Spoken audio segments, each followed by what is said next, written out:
धर्मेंद्र सिंह धर्मा द्वारा लिखित बायोग्राफी अमिताभ बच्चन, आवाज आशुतोष की है।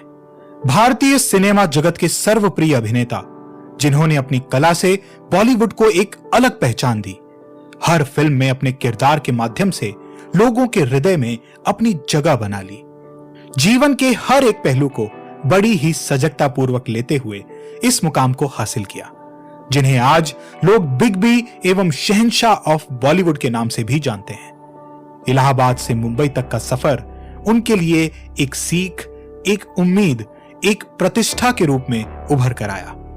यहां तक का सफर तय करने के लिए उन्हें कितनी ही मुसीबतों का सामना करना पड़ा, जिनके विषय में सोचकर कभी उनका भी मन दुखी हो जाता होगा, लेकिन कभी खुद को हारा हुआ नहीं समझा। अपने जीवन में आने वाली विषम परिस्थितियों को स्वीकार करते हुए अपने जीवन के प्रति संघर्ष करते रहे एवं वो संघर्ष उनके जीवन का एक हिस्सा बन गया। तो आइए इनके जीवन में किए गए संघर्ष के विषय में थोड़ा प्रकाश डालने का प्रयास करते हैं। अमिताभ बच्चन बॉलीवुड के सबसे लोकप्रिय अभिनेता हैं। इनका जन्म 11 अक्टूबर 1942 को उत्तर प्रदेश के इलाहाबाद जिले के एक कायस्थ परिवार में हुआ था। इनके पिता प्रसिद्ध हिंदी साहित्यकार डॉक्टर हरिवंश राय बच्चन एवं माता श्रीमती तेजी देवी थी, जो पहले गायन और रंगमंच के क्षेत्र में कार्य करती थी। परंतु हरिवंश राय जी से शादी होने के पश्चात ये एक समाज सेविका के तौर पर कार्य करने लगी। इनकी माता भारत के बंटवारे से पूर्व कराची की रहने वाली थी, जो अब पाकिस्तान में पड़ता है। इनकी पत्नी श्रीमती जया भादुड़ी बच्चन है, जो अपने वक्त की मशहूर अभिनेत्रियों में से एक हैं। इनके 2 बच्चे श्वेतानंदा एवं अभिषेक बच्चन हैं। इनके बचपन का नाम इंकलाब था। आजादी की लड़ाई के समय पूरे हिंदुस्तान की जनता में अलग ही जोश उत्पन्न हो रखा था। चारों ओर गूंज रहा नारा इंकलाब जिंदाबाद से हर जगह का माहौल बदला हुआ था। लोगों के मन में आजादी पाने की आशा की किरण उठती हुई नजर आ रही थी तथा इसी दौर में इनके पिता के करीबी दोस्त प्रसिद्ध कवि सुमित्रानंदन पंत ने इनका नाम अमिताभ रखा। इनका उपनाम श्रीवास्तव था। वैसे तो ये कायस्थ जाति से संबंध रखते थे, किंतु फिर भी इनके पिता जो अपनी कविताओं के अंत में प्रयोग किए नाम बच्चन को उनका उपनाम बना दिया, जिसके साथ उन्होंने फिल्मों में एवं ऐसे कई स्थानों पर प्रयोग किया और अब इसी उपनाम से इनकी पहचान है, जो बड़े ही गौरव के साथ पूरे भारतवर्ष में अपना असर बनाए हुए है। बच्चन के पिता डॉक्टर हरिवंश राय बच्चन का देहांत 2003 में हुआ था एवं उनके द्वारा किए गए उपनाम सदा के लिए अमर हो गया तथा कुछ दिनों के उपरांत इनकी माता भी 21 दिसंबर 2007 में स्वर्ग सिधार गई। डॉक्टर हरिवंश राय बच्चन की 2 संतान अमिताभ और अजिताभ हैं। अमिताभ घर में सबसे बड़े हैं। वक्त आगे की ओर बढ़ता जा रहा था, किंतु अमिताभ अभी भी असमंजस की स्थिति में फंसे हुए थे। अमिताभ ने 2 बार एमए की डिग्री हासिल की है। अमिताभ की प्रारंभिक शिक्षा इलाहाबाद में ही हुई। उसके बाद नैनीताल के शेरवुड कॉलेज में पढ़ाई की, जहां इन्होंने फैकल्टी ऑफ आर्ट्स में प्रवेश लिया। बाद में इन्हें क्या सूझी कि विज्ञान के क्षेत्र में इनकी रुचि बढ़ती गई तथा एक वैज्ञानिक बनने का ख्याल मन में आया। कारणवश अमिताभ बाद में अध्ययन के लिए दिल्ली विश्वविद्यालय में किरोड़ीमल कॉलेज चले गए, जहां इन्होंने विज्ञान स्नातक की उपाधि प्राप्त की। इन दिनों वे नाटकों आदि में भी कार्य करते रहे। उनके द्वारा एक नाटक द प्लेयर में काम किया गया, जिसके चलते उन्होंने एक्टिंग के क्षेत्र में जाने का निर्णय लिया। वैसे तो अमिताभ के करियर में इनकी माता का भी कुछ योगदान था, क्योंकि वो भी यही चाहती थी कि अमिताभ अपने करियर की शुरुआत एक्टिंग के क्षेत्र में ही करें, जिसके लिए वे अपने बचपन से ही बच्चन को प्रोत्साहित करती रहती। ये सब उनके लिए इतना आसान न था, किंतु इनके पिता चाहते थे कि वे एक लेखक के रूप में उभर कर सामने आए, लेकिन शायद किस्मत को कुछ और ही मंजूर था, जिसके आगे इनके पिता को हार माननी पड़ी एवं अमिताभ के बार बार कहे जाने पर उनकी हौसला अफजाई करने लगते तथा अभिनय के सफर में उनका सहयोग देने का फैसला किया। स्नातक की पढ़ाई करने के बाद उन्होंने दिल्ली में कई दफा नौकरी की तलाश में इधर उधर भटके, लेकिन हर बार उन्हें निराश होकर वापस आना पड़ता। वो समय उनके लिए बहुत ही चिंतायुक्त रहा। उनके एक दोस्त के बार बार कहने पर उन्होंने अपनी आवाज के माध्यम से रेडियो नरेशन की नौकरी के लिए 2 बार आवेदन किया, किंतु उनकी आवाज को भारी बताकर अपनी कंपनी में जगह नहीं दी। इस बात पर उनका दिल दुखी हो गया तथा फिर वे कोलकाता चले गए, जहां इन्होंने करीब 5 सालों तक एक कंपनी में नौकरी की। ये 5 साल उन्होंने किस प्रकार से गुजारे वो खुद नहीं जानते, किंतु इन 5 सालों में उनका मन व्यथित हो गया तथा अपनी आयु के 20 के दशक में बच्चन ने अपने एक्टिंग करियर को आजमाने के लिए कोलकाता की एक shipping firm bird and company में किराया ब्रोकर की नौकरी छोड़ दी। नौकरी छोड़कर वे मुंबई आ गए। मुंबई में ना किसी से कोई जान पहचान, मानो उनके दिन बहुत ही मुश्किलों में बीत रहे थे। उन्होंने अपनी कई रातें मरीन ड्राइव की बेंच पर सोकर बिताई। ये दिन उनकी जिंदगी के बहुत ही यादगार दिन रहे हैं तथा आने वाली पीढ़ियों के लिए एक सीख के रूप में उभर कर सामने आएंगे। कहते हैं, जब किस्मत अपना हाथ फैलाए खड़ी हो तो भला कौन इनकार कर सकता है। बिल्कुल वैसा ही उनके जीवन में एक मोड़ आया। उनकी जिस आवाज को भारी और भद्दा कहकर ऑल इंडिया रेडियो ने नौकरी देने से इनकार कर दिया था, वहीं दूसरी ओर अपने करियर की शुरुआत एक फिल्म भुवन सोम में बतौर एक वॉइस नरेशन काम किया। बाद में उनकी दोस्ती राजीव गांधी से हुई। कारणवश उन्हें फिल्मों के क्षेत्र में जाने के लिए अधिक मेहनत नहीं करनी पड़ी। इसी के चलते बच्चन ने फिल्म इंडस्ट्री की दुनिया में पहला कदम रखा। उन्होंने अपने करियर की शुरुआत 7 हिंदुस्तानी फिल्म से की थी, जिसमें ये उन 7 कलाकारों में से एक थे। इस फिल्म को ख्वाजा अहमद ने डायरेक्ट किया था, किंतु किन्हीं कारणों की वजह से फिल्म चल नहीं सकी। अभिनय की दुनिया में आने के बाद उन्हें यकीन हो गया था कि अब वो एक्टिंग के क्षेत्र में अपना करियर बना सकते हैं, लेकिन आगे आने वाली परिस्थितियों का सामना करने के लिए भी उनका तैयार होना जरूरी था। इसलिए वो और भी मेहनत करने लगे। 7 हिंदुस्तानी पहली फिल्म रही थी, परंतु बच्चन ने अपनी पहली फिल्म के लिए राष्ट्रीय फिल्म पुरस्कार में सर्वश्रेष्ठ नए अभिनेता के तौर पर पुरस्कार जीता। फिल्म इंडस्ट्री में यह उनके लिए प्रथम पुरस्कार था, जिसको लेकर उनके चेहरे पर बड़ी हुई खुशी उनके भीतर का हाल बयां कर रही थी। जिंदगी के मायने को समझते हुए वे आगे की ओर बढ़ने लगे तथा इस सफलता के बाद इन्होंने 1971 में बनी फिल्म आनंद में काम किया, जिसमें अपने वक्त के प्रसिद्ध कलाकार राजेश खन्ना के साथ काम करने का अवसर प्राप्त हुआ तथा एक सहायक कलाकार के रूप में अपने किरदार को बखूबी निभाया। इस फिल्म में डॉक्टर भास्कर बनर्जी का कैरेक्टर बड़ा ही अच्छी तरह से किया था, जिस कारण उन्हें सर्वश्रेष्ठ सहायक कलाकार का फिल्म फेयर पुरस्कार भी मिला। इन्होंने अपने अभिनय को लेकर अत्यधिक प्रयास किए एवं कठोर परिश्रम के उपरांत ही फिल्मों में शुरुआत की। एक नए कलाकार के लिए यह अनुभव पूरी तरह से नया ही था, जिसके चलते वे खुद को और भी निखारने लगे एवं अपने किरदार के माध्यम से लोगों के मन में अपनी छवि उतार देने को आतुर थे, जिसके लिए उन्हें और अधिक वक्त की आवश्यकता थी। किंतु इन 2 वर्षों में लिया गया अनुभव उनके लिए अधिक महत्वपूर्ण था।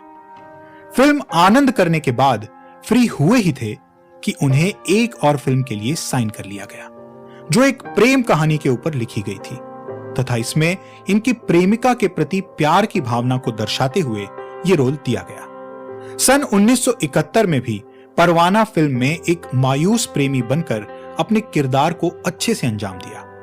ये वो दौर था जब रोमांस फिल्में अपने चरम पर थीं।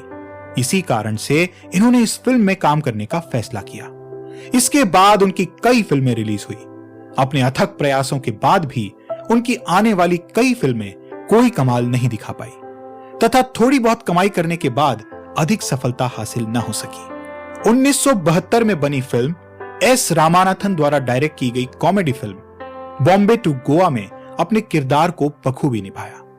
बच्चन अपने संघर्ष के दिनों में वे 7 वर्षों तक अभिनेता, निर्देशक एवं हास्य अभिनय के बादशाह महमूद साहब के घर में रुके।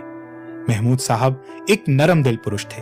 अपने हास्य किरदारों के लिए पहचाने जाने वाले अपनी निजी जिंदगी में भी इन्हीं विचारों वाले थे। इसी के चलते बच्चन उनके घर 7 वर्षों तक टिके रहे एवं बच्चन को उनसे जो भी सीखने को मिलता उस अवसर को खाली नहीं जाने देते।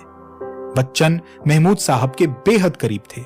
कारणवश उनकी दी गई हर सलाह को सकारात्मक रूप से लेते। इन्होंने पोलियो उन्मूलन अभियान में भी अधिक परिश्रम किया तथा एक पोलियो मुक्त भारत का निर्माण करने में अपना महत्वपूर्ण योगदान दिया और इसी के चलते आज भारत पोलियो मुक्त है। इन्हें अप्रैल 2005 में HIV, एड्स और पोलियो उन्मूलन अभियान के लिए यूनिसेफ के द्वारा सद्भावना राजदूत नियुक्त किया गया था तथा ये कार्य उनके जीवन का एक मुख्य हिस्सा बन गया था। 1973 ये साल उनके लिए बहुत अनोखा रहा था। कहते हैं वक्त कभी कहकर नहीं आता, चाहे अच्छा हो या बुरा, सामना करना हमारा दायित्व है। बिल्कुल वैसे ही बच्चन की जिंदगी में एक नया मोड़ आया जिसके चलते संपूर्ण भारत में लोग इनके दीवाने हो गए थे। उनकी अगली फिल्म ने उन्हें एक नए नाम एंग्री यंग मैन के नाम से जानने लगे। प्रकाश मेहरा की फिल्म जंजीर ने उन्हें एक अलग पहचान दी। बच्चन ने इंस्पेक्टर विजय खन्ना का रोल किया। इस फिल्म में बच्चन अपनी छोटी सी उम्र में अपने माता पिता को खो देते हैं, जिनका खून उनकी आंखों के सामने ही हुआ था। कारणवश उन्होंने पुलिस अफसर बनने का फैसला किया और अपने मां बाप के कातिल से बदला लेने में सफल रहे। उनके द्वारा की गई इस फिल्म को जनता ने खूब प्यार दिया। उन दिनों देश में गरीबी का माहौल था, फिर भी अपनी इस फिल्म के जरिए लोगों के दिलों को जीत लिया। अपने वक्त पर यह फिल्म बहुत हिट हुई। इस फिल्म के रिलीज होने के बाद बच्चन का नाम बॉलीवुड के एक्शन हीरो में आने लगा था। यह उनके लिए एक सीख थी जिसके अनुसार आगे की सभी फिल्मों में काम करना था। बॉक्स ऑफिस पर सफलता पाने वाले एक शानदार अभिनेता के रूप में यह उनकी पहली फिल्म थी जिसने उन्हें सर्वश्रेष्ठ पुरुष कलाकार फिल्म फेयर पुरस्कार से नवाजा गया। इन दिनों अमिताभ बच्चन जी और जया भादुड़ी जी के किस्से सुर्खियों में थे तथा दोनों ही एक दोनों के साथ शादी के बंधन में बंधने के लिए राजी हो गए थे। अपनी फिल्म के रिलीज होने के बाद इनका फैसला था, अगर फिल्म हिट हो जाती तो वे दोनों विदेश घूमने के लिए जाएंगे, परंतु इनके माता पिता को यह नामंजूर था। उनका कहना था कि पहले शादी हो जाए, उसके बाद बेशक विदेश चले जाना। बस इसी कारण से दोनों ने आनन फानन में 3 जून 1973 को जया भादुड़ी बच्चन के साथ विवाह के बंधन में बंध गए। माता पिता के आशीर्वाद से सभी कार्य भली प्रकार सफल हुए। इन दोनों ने केवल जंजीर में ही नहीं बल्कि बाद में इनकी और कई फिल्में देखने को मिली। एक फिल्म अभिमान जो इनकी शादी के केवल 1 महीने बाद ही रिलीज हो गई थी। ऐसे ही एक के बाद एक फिल्मों में काम करते गए। नमक हराम फिल्म में विक्रम के किरदार को लेकर इन्होंने दोस्ती की मिसाल को समझते हुए बखूबी निभाया। दोस्ती जिंदगी का एक अहम हिस्सा है। इस फिल्म के जरिए लोगों को दोस्ती का एक नया पाठ मिला। राजेश खन्ना व रेखा के विपरीत इनको साइड हीरो के रूप में इन्हें बेहद प्यार मिला। इन्हें सर्वश्रेष्ठ सहायक कलाकार के रूप में फिल्म फेयर पुरस्कार से सम्मानित किया गया, जो उनके लिए बेहद हर्ष की बात थी। धीरे धीरे इनका वक्त बदलने लगा था। उनके मन में आशा की एक नई किरण जन्म ले रही थी, जिसके चलते अपने सभी किरदारों से कोई न कोई सीख लेते हुए आगे बढ़ रहे थे। फिल्म इंडस्ट्री में काम करते उन्हें करीब 5 वर्ष होने को थे, किंतु फिर भी हर वक्त कुछ नया सीखने का प्रयास करते रहे। वर्ष 1974 की सबसे बड़ी फिल्म रोटी कपड़ा और मकान में सहायक कलाकार के रूप में काम किया। कहा जाता है कि इस फिल्म ने खूब कमाई की तथा बाकी सभी रिकॉर्ड्स को तोड़ती हुई वर्ष 1974 की मुख्य फिल्म बन गई, जिसके किरदारों को लोग आज भी सराहना देते हैं। इन्होंने एक फिल्म कुंवारा बाप और दोस्त, उसमें एक मेहमान कलाकार के रूप में भी काम किया तथा बाद में आने वाली ऐसी बहुत सी फिल्मों में वे मेहमान कलाकार के किरदार के रूप में दिखाई दिए। आने वाली फिल्म उनके लिए बहुत मायने रखती थी। यहां बच्चन ने एक बार फिर से दर्शकों को अपने अभिनय कौशल से खुश कर दिया। सन 1975 में इन्होंने यश चोपड़ा द्वारा डायरेक्ट की गई फिल्म दीवार में मुख्य कलाकार के रूप में काम किया, जिसमें इनके साथ शशि कपूर भी थे। यह फिल्म अपने समय की श्रेष्ठ फिल्मों में गिनी जाने वाली फिल्म है तथा इसके डायलॉग आज भी लोगों के हृदय में अपनी छाप छोड़े हुए हैं। जैसे अमिताभ बच्चन के द्वारा कहे गए डायलॉग, तुम मुझे ढूंढ रहे हो और मैं यहां कब से तुम्हारा इंतजार कर रहा हूं, तथा मैं आज भी किसी के फेंके हुए पैसे नहीं उठाता।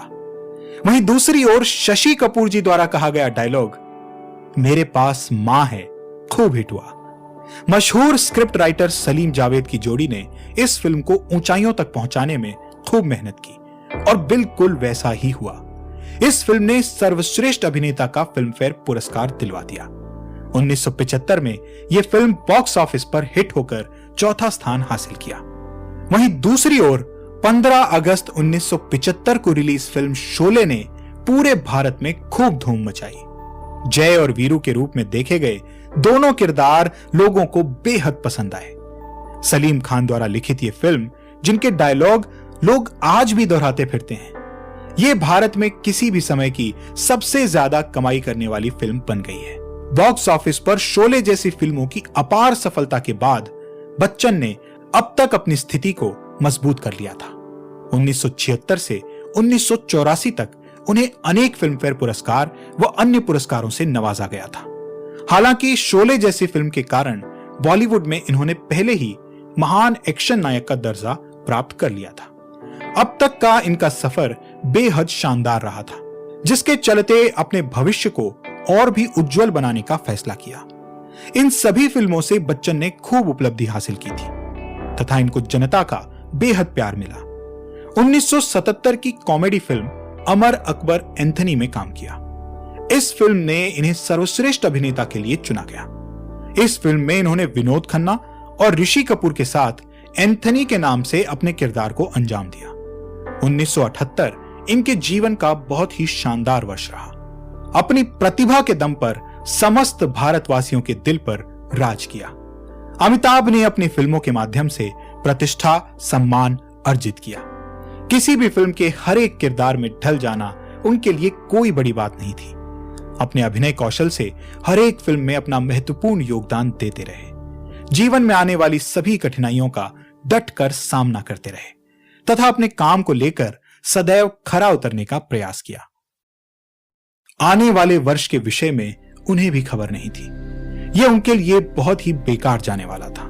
काश समय को भी बदला जा सकता तो उन्हें इन दिनों का सामना नहीं करना पड़ता। 1982 में कूली फिल्म में बच्चन ने अपने साइड हीरो पुनीत इस्सर के साथ एक फाइट की शूटिंग के दौरान अपनी आंतों को लगभग घायल कर लिया था। बच्चन ने इस फिल्म में स्टंट अपनी मर्जी से करने की छूट ले ली थी, जिसके एक सीन में इन्हें मेज पर गिरना था और उसके बाद जमीन पर गिरना था। हालांकि जैसे ही ये मेज की ओर कूदे तब मेज का कोना इनके पेट से टकराया, जिससे इनके आंतों में काफी चोट पहुंची। गिरने के बाद उन्होंने कई दफा उठने का प्रयास किया, किंतु हर बार असफल रहे। उनके जीवन में हुआ यह हादसा उनके लिए बहुत ही मुश्किल सा मालूम पड़ रहा था। ऐसा लगने लगा था कि कहीं कोई ऊंच नीच ना हो जाए।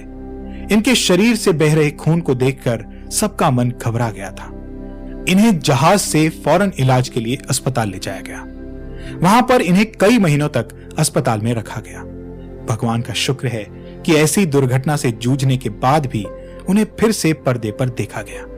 पूरे भारत में इनके चाहने वालों की भीड़ इनकी रक्षा के लिए दुआएं करने में जुट गई थी। काल चक्र में फंसे बच्चन को खुद की कोई खबर नहीं थी। उपचार के समय अस्पताल के बाहर लगी हुई भीड़ उनके प्रति प्रार्थना करने में लगी हुई थी। उनके साथ हुई इस घटना को लेकर उनके चाहने वालों का मन दुखी हो गया था तथा उस साल के अंत में एक लंबे अरसे के बाद पुनः काम करना आरंभ किया। डायरेक्टर मनमोहन देसाई ने कूली फिल्म में बच्चन की दुर्घटना के बाद फिल्म की कहानी का अंत बदल दिया था।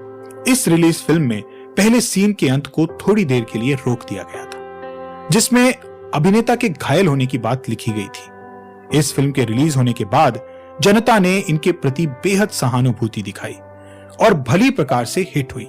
बाद में ये मियास्थीनिया ग्रेविस बीमारी के शिकार हो गए। यह एक बीमारी है जिसमें मरीज को मांसपेशियों में कमजोरी और थकावट महसूस होती है, जो या तो कूली में हुई दुर्घटना के चलते हुई थी या फिर तो भारी मात्रा में दवाई लेने से हुआ था। उनकी बीमारी ने उन्हें मानसिक और शारीरिक दोनों रूप से कमजोर महसूस करने पर मजबूर कर दिया था और उन्होंने फिल्मों में काम करने से सदा के लिए छुट्टी लेने के विषय में भी सोचा एवं राजनीति में शामिल होने का विचार बनाया। राजनीति का सफर उनके लिए बिल्कुल नया था। इसके प्रति इन्होंने कभी राजनीति नहीं की थी। यही वो समय था जब उनके मन में फिल्म करियर को लेकर काफी चिंता होने लगी थी। उन्हें लगता था कि अब उनका फिल्मों में काम करना उचित नहीं है। प्रत्येक शुक्रवार को रिलीज होने वाली नई फिल्म के प्रत्युत्तर के बारे में काफी चिंतित रहते तथा रिलीज से पहले ही अपने नकारात्मक शब्दों से फिल्म के फ्लॉप होने का अंदाज लगाते रहते। उनके मन में आई नकारात्मक सोच ने उन्हें भीतर से तोड़कर रख दिया था। अपने अभिनय के क्षेत्र से निकलकर उन्होंने राजनीति में प्रवेश किया। अपनी किस्मत आजमाने के लिए अपना एक कदम उठाया। अपने पुराने दोस्त राजीव गांधी की सपोर्ट में राजनीति करने का मन बना लिया। उन्होंने इलाहाबाद लोकसभा सीट से उत्तर प्रदेश के पूर्व मुख्यमंत्री हेमवती नंदन बहुगुणा को हराकर जीत हासिल की। इस जीत में इलाहाबाद क्षेत्र की जनता का महत्वपूर्ण योगदान रहा। अभिनेता होने के साथ साथ इलाहाबाद उनकी जन्मभूमि भी रही है। कारणवश उन्हें वहां से जीत हासिल करने में अधिक कठिनाइयों का सामना नहीं करना पड़ा। हालांकि 3 साल तक राजनीति करने के उपरांत उन्होंने पार्टी से इस्तीफा दे दिया। एक समय वो भी आया जब बच्चन के ऊपर मंदी की मार पड़ी। इनकी company Amitabh Bachchan corporation limited जो पूरी तरह से फेल हो गई थी। उन्हें लगा था कि वो एक फिल्म निर्माता के क्षेत्र में अपने करियर को बना सकते हैं, लेकिन उन्हें निराशा ही हाथ लगी एवं आमदनी का कोई स्रोत नहीं बचा था। इस बात को लेकर उनका साहस टूट गया था। तब उनके पुराने मित्र अमर सिंह ने आर्थिक संकट के इस समय उनकी मदद की। इसके बाद बच्चन ने अमर सिंह की राजनीतिक पार्टी समाजवादी पार्टी को सहयोग देना शुरू कर दिया, जिसमें राजनीतिक अभियान अर्थात प्रचार प्रसार करना शामिल था। इनके इन्हीं कारणों की वजह से एक बार फिर मुसीबत में पड़ गए और कानूनी कागजात जमा करने के लिए अदालत जाना पड़ा था। ऐसे बार बार विवादों की स्थिति में पड़ना उन्हें ठीक नहीं लगा। कारणवश एक बार फिर से फिल्मों में वापस आने का फैसला किया। सन 1988 में इन्होंने कई फिल्मों में काम किया, जैसे शहंशाह, शानदार, अग्निपथ, हम। इन फिल्मों में काम करने के बाद भी ऐसी कोई सफलता हासिल नहीं लगी। कहने को शहंशाह थोड़ी बहुत चली थी, परंतु लगातार फ्लॉप हो रही फिल्मों ने उन्हें हताश कर दिया था। ऐसा लगता था कि अब ये वर्ष उनका अंतिम वर्ष होगा। उन्होंने मान लिया था कि अब उन्हें कुछ समय के लिए ही पर्दे पर देखा जा सकेगा, जिस कारण से हर वक्त नकारात्मक विचार उनके मन में उठते रहते। इनके द्वारा की गई फिल्म सूर्यवंशम से इन्हें खुद को संभालने की शक्ति मिली, लेकिन मान लिया गया कि बच्चन की एक्टिंग में अब वो बात नहीं रही, क्योंकि उनकी बाकी सभी फिल्में जैसे लाल बादशाह और हिंदुस्तान की कसम बॉक्स ऑफिस पर हिट ना हो सकी। कारणवश वो निराशाजनक स्थिति में आ गए। उनके द्वारा किया गया हर प्रयास असफल होने लगा था। उनकी विचारधारा पूरी तरह बदल गई थी, जिसकी उन्होंने कभी अपेक्षा नहीं की थी। ऐसी विभिन्न परिस्थितियों में जीना उन्हें बहुत ही कठिन लग रहा था। आखिर कर भी क्या सकते थे। कैसे भी करके अपने बुरे वक्त से जूझते रहे तथा खुद को सांत्वना देने का पूरा प्रयास करते रहे। जब सारी कोशिशें नाकाम होने लगी तो उनके मन में एक विचार आया, जिसके चलते वे खुद को इन परेशानियों से बाहर ला सकते थे। और इसी प्रयास के चलते बच्चन का जीवन पुनः खुशहाल होने लगा था। उनके द्वारा किए गए इस कार्य ने पूरे भारतवर्ष से बहुत प्यार मिला। सन 2000 में अमिताभ बच्चन ने British television show who wants to be a millionaire को भारत में लाने का निर्णय किया, जिसे कौन बनेगा करोड़पति नाम दिया गया। वैसे तो यह शो अन्य देशों में खूब चला था। इस कार्यक्रम ने अच्छी उपलब्धि हासिल की थी तथा पूरे भारत में हर साल किया जाने वाला ये शो खूब हिट हुआ। बच्चन के द्वारा होस्ट किए गए इस शो में उनका भी योगदान रहा था।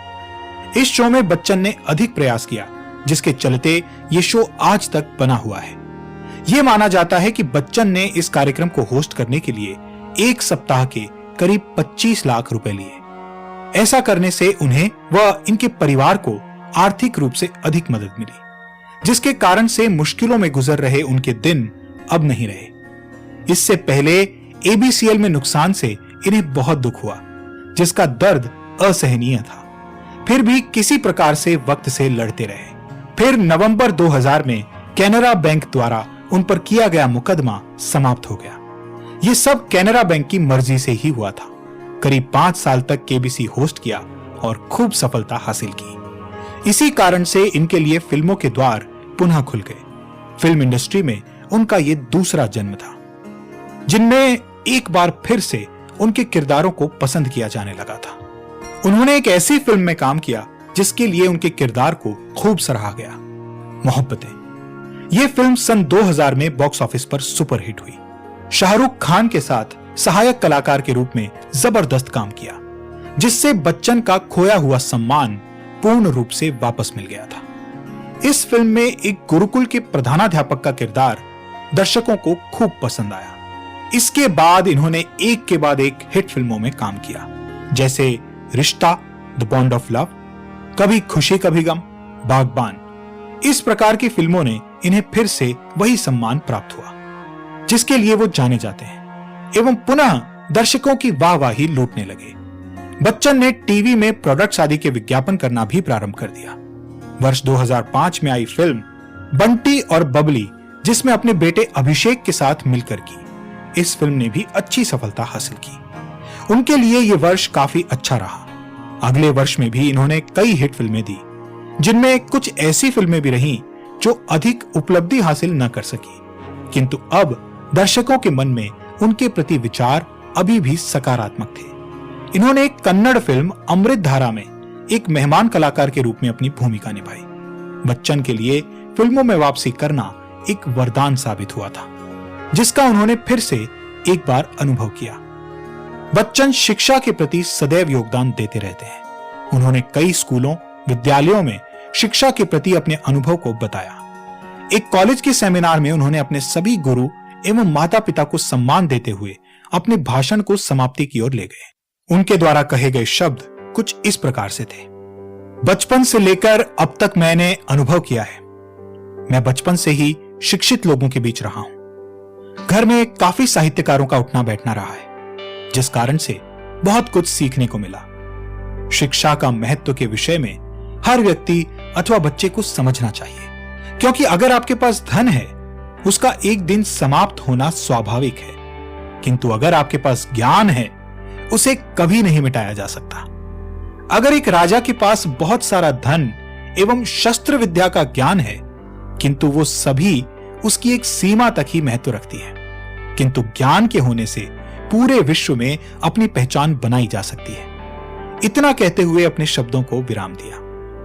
अगर शिक्षा क्षेत्र में योगदान की बात करें तो उत्तर प्रदेश के बाराबंकी जिले में उन्होंने छात्राओं के लिए विद्यालय खोलने का निर्णय किया था, और इस पर तंज कसते हुए जब राज ठाकरे के द्वारा कहे गए शब्द अमिताभ को महाराष्ट्र की जगह अपनी मातृभूमि से अधिक प्यार है, इस मुद्दे पर उन्होंने कोई विशेष टिप्पणी नहीं की। इधर बाल ठाकरे ने उन पर लगे आरोपों को निरर्थक सिद्ध करते हुए कहा, बच्चन शुरुआत से कहते ही आए हैं कि उन्हें मुंबई से बहुत कुछ मिला है। सम्मान, प्रतिष्ठा जो उन्हें मुंबई से मिली है, उनके लिए सराहनीय है। अतः वे आज जो कुछ भी हैं, इसका श्रेय जनता द्वारा दिए गए प्रेम को जाता है। मुंबई के लोगों ने हमेशा उन्हें एक कलाकार के रूप में स्वीकार किया। इन्हीं शब्दों के जरिए बाल ठाकरे ने कहा, तुम्हारा ऐसे व्यक्ति पर आरोप लगाना सबसे बड़ी मूर्खता होगी। बाल ठाकरे की ओर से मिला यह सम्मान बच्चन के लिए बहुत ही सराहनीय था, जिस कारण से उन पर लगा यह आरोप भी खत्म हुआ। एक बार फिर से वो वक्त के शिकंजे में फंस गए, जिससे निकल पाना थोड़ा कठिन था। पहले तो उन्हें पेट दर्द की शिकायत हुई। इस कारण से उनके सभी कार्यों को कुछ समय के लिए रोक दिया गया। भारत भी मानो खामोश हो गया था। नवंबर 2005 में अमिताभ बच्चन को एक बार फिर लीलावती अस्पताल की आईसीयू में भर्ती किया गया, जिसमें उनकी छोटी आंत की सर्जरी की गई। चाहने वालों एवं प्रार्थनाओं के बाद देखने के लिए एक के बाद एक हस्ती देखने के लिए आती थी। डायरेक्टर, फिल्म एक्टर, प्रोड्यूसर सभी आकर उन्हें सांत्वना देते। टीवी समाचार में इस घटना को सुना गया था एवं अमिताभ स्वस्थ हो गए तथा पुनः अपने कार्य को संभालने लगे। मई 2007 में रिलीज हुई 2 फिल्में चीनी कम और शूट आउट एट लोखंडवाला ने खूब धूम मचाई, जिसमें शूट आउट एट लोखंडवाला अच्छी तरह से हिट हुई। 9 मई 2008 को रिलीज हुई फिल्म भूतनाथ में इन्होंने भूत के रूप में अपनी भूमिका दिखाई, जिसे लोगों ने बराबर प्यार दिया। अभी तक उन्होंने भारतीय सिनेमा को एक से बढ़कर एक फिल्में दी हैं। जिनमें उनके द्वारा किए गए किरदारों को बेहद प्यार मिला।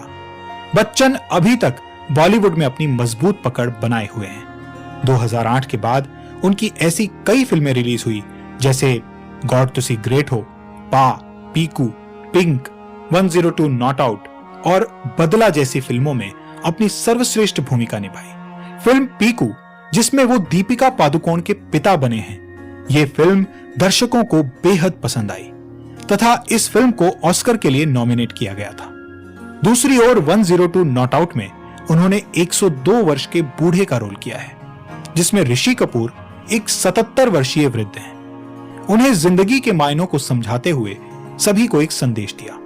इनके साथ साथ बच्चन ने और भी कई फिल्मों में काम किया और अभी तक करते आ रहे हैं। केबीसी, जिसे उन्होंने सन 2000 में शुरू किया था, उसको आज तक होस्ट करते हुए आए हैं। इस शो के जरिए उन्होंने खूब सफलता हासिल की। इन्हें अपने करियर में अनेक पुरस्कारों से नवाजा गया, जिनमें दादा साहेब फाल्के पुरस्कार, 3 राष्ट्रीय फिल्म पुरस्कार और 12 फिल्म फेयर पुरस्कार शामिल हैं। इन्होंने शुरुआत के दिनों में काफी मेहनत की, जिस कारण आज भी लोगों के हृदय में बसे हुए हैं। उस जमाने में लोग इनके किरदार के दीवाने थे एवं वही झलक आज भी देखने को मिलती है। उनके नाम सर्वाधिक सर्वश्रेष्ठ अभिनेता फिल्म फेयर अवार्ड का रिकॉर्ड है और आज भी अपने प्रशंसकों के हृदय में अपनी जगह बनाए हुए हैं एवं सभी हिंदुस्तानियों के लिए एक प्रेरणा बन चुके हैं।